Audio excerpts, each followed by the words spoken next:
Vera Teskey from Wheaton, Kansas. Are you there? Yes, I'm here, Mr. President. And you care for your husband, and I think he has Alzheimer's also. That's right. And you live on your family farm? Yes, we do. Tell us a little about your situation. Okay. I'm 60 years old, and my husband Melvin is 69, and he was diagnosed with Alzheimer's in 1986 at the age of 61.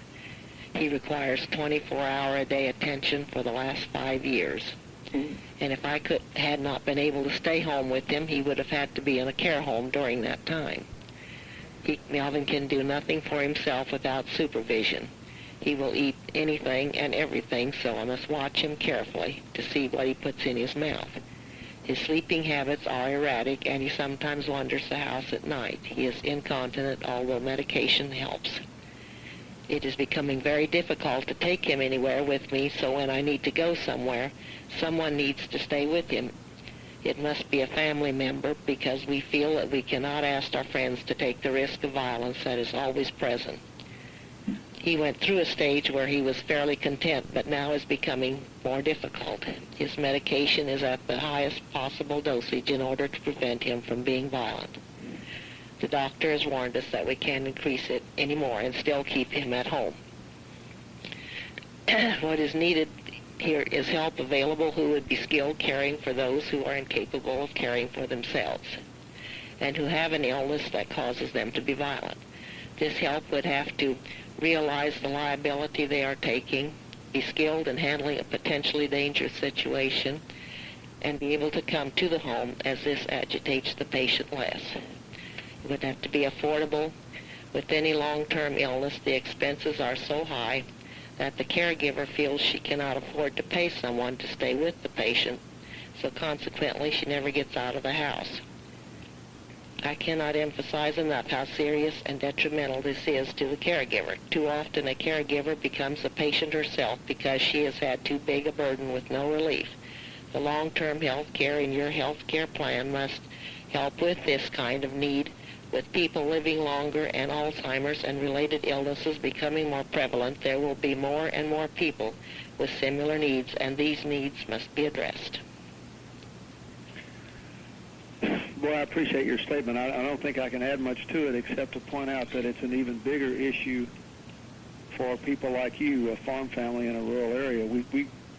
We have really worked hard in designing this approach to make sure we're taking care of providing care in rural areas as well as more urban ones, because you've made a statement about why we need it as eloquently as anyone could.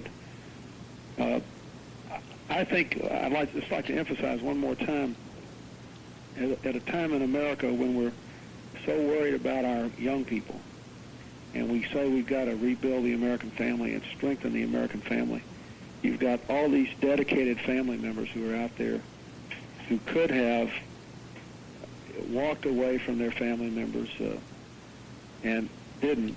And it seems to me that given the fact that we're going to have more of these kind of problems as we all live longer, that we ought to be out here supporting family members and helping them to succeed and have a life, not have to give up their whole life while they take care of the folks that they love. I really respect what you've done, and we're going to do our best to provide some help in this health care plan.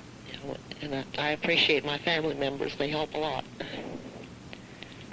Yeah, I know you've got kids and grandkids, and that must help some, but it's still, if you're out on the farm, you need somebody to come in and give you some consistent help, too. Yes. And you made a great statement. I wish you'd been giving it to a congressional committee. It was terrific. You send us a copy of it, will you? We took a copy of it. I'm going to send it up to the Hill. It's great. Thank you. Is Marge Garrison there from Houston? I'm here, Mr. President. And you and your husband, I think, are caring for your daughter. Is that right? Yes, we are. Why don't you tell us a little about that? Okay. This is exciting to do this, Mr. President, and I think our situation is a little different from the other people who have spoken this morning. Jenny is 21 years old, and she has mental retardation severe. She has autism, which further complicates the situation, and Jenny is nonverbal. It was suggested many years ago when Jenny was about 3 years old that she be placed in a state institution, and this was not a reality for us at all. We agreed that this would not happen. So we have kept Jenny at home.